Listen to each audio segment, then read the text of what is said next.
Good morning, everyone. Welcome to the MohiTalks YouTube channel. Right now, main reason why I'm here also is that to calm down Arsenal fans, right?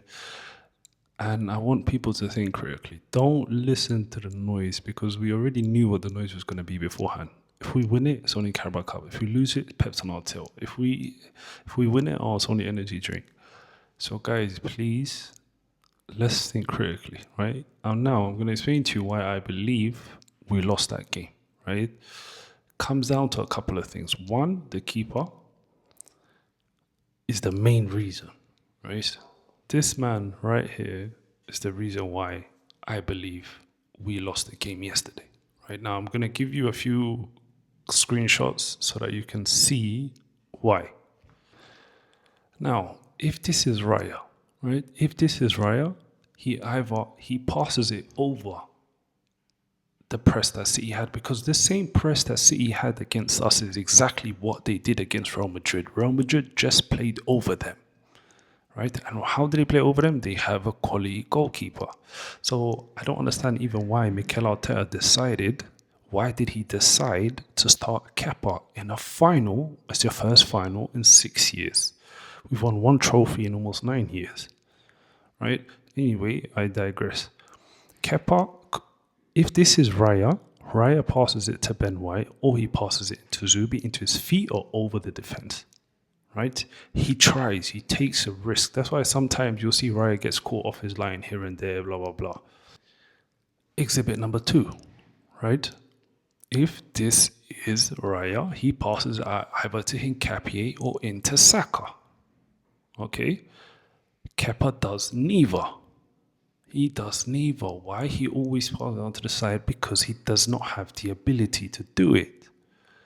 Right? And knowing that this is your first final and you still do this is frustrating. Okay? Now, exhibit number 3. Again, instead of passing it out to the side, Raya would have taken a ball and either passed it out again to Hincapié or to Rice.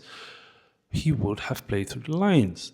That's what David Raya does. That's why he is our number one. You know, if Havertz takes this chance, is a completely different game, right? Now, I want people to understand that there's a huge difference between Trafford and Kepa. Kepa has come in to be number 2.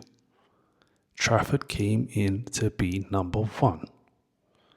That is why he doesn't fit the same class as Kepa. He's a number 1 goalkeeper. He'll probably be number 1 next season somewhere else because that's the quality that he has, right? And what does he do with this chance, right? First of all, Havertz needs to take it much earlier. He doesn't. He waits for the goalkeeper to come. But that's the story of Kai Havertz at Arsenal. So when people try and do revisionism, I don't get it. He waits, he keeps straight into Trafford. Trafford now, Saka kicks it at him twice. You have a box full of Arsenal players and Saka kicks it into him twice. So it's very frustrating watching that. And after this chance and after another 10, 15 minutes following this chance, right, we got pinned in. We got pinned in by City doing 4-2-4. Now, this is where the goalkeeper is crucial. Right, this is where the goalkeeper is crucial. But the problem is that I promise you, Guardiola is not going to play like this again at the Etihad. And if he does, Raya is going to pass through them like a hot knife through butter. Right? But Pep knows Kepa does not know how to play properly with his feet. I beg you guys, go and watch the 6-0 loss Chelsea had at the Etihad in 18-19 season. Right? The difference is night and day.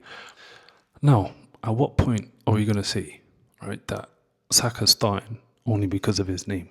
Because the difference in quality and urgency when Madueke came on the pitch was night and day. Right? I don't know what is holding Saka back. Is he afraid he doesn't want to run too hard because he's going to pull a hamstring? You know, because I saw there was an ex-player that did a commentary on our game. I don't remember his name. But he's like, when you tear your hamstring at the back of your head, you have that worry and that fear that potentially is going to happen again. So you don't run at 100%. And if that is the case, Saka, please, man. Some people are saying that the armband is too heavy for him, blah, blah, blah, but I don't want to believe that, right? I don't want to believe that. That's why I still have faith and hope in Bukayo Saka. And do people seriously believe what Arteta says that he will start Kepa again? The good thing with Arteta is that he always learns his lesson, right? And I feel like he's experimenting with my feelings because I definitely don't think Raya definitely should have started today. Kepa definitely should not have started today. There's a reason why Nurgard and Skamalu Lewis-Kelly and all those guys are not starting. But at the same time, Arsenal fans, I want you to understand, playing without the technical quality of Raya, Eze, Marino, and Erdegaard will hurt any team. I'd rather be without Hincapié and Timber than without those three. Right? Because when Raya can pass it into the middle, right? Just like example in this clip, or Raya passes out to Ben White. Now 4 players of City are out of it. Right? And I'm not trying to fall into this narrative City are chasing us, City are behind us, because we've seen how City have played this season. This is a one-off game that we have given to them. Right? And if you look at the goal, right? If you look at the goal that O'Reilly scored, you will see that he is in our box. And why is he in our box?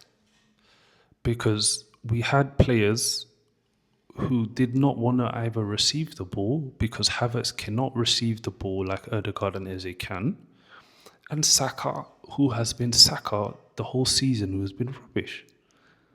Pep realized, the Saka's not on nothing. Let me go. He even shouted at O'Reilly, telling him attack the box. He's shouting at O'Reilly, telling him attack the box. Stop thinking about Saka. It is one of the most disrespectful things that a manager can say, ignore the attacker, because he's so rubbish. And that's exactly what Pep did with Saka. And I'm glad that we lost today.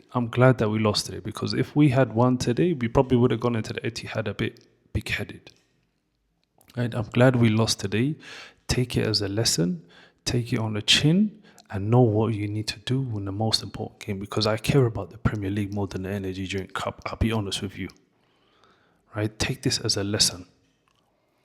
And Arsenal fans, please ignore the noise, because this thing of chasing us and all this sort of stuff, we can only bring it upon ourselves. Right? We can only bring it upon ourselves. All you need to do is win that 12:30 kickoff at home to Bournemouth. Get out of the way, be 12 points clear, and sit and watch that Stamford Bridge game. That's all you can do. Right, so back the boys, literally back the boys. Stop chiming in with these narratives, following these stupid rival fans, right? And we up the Arsenal.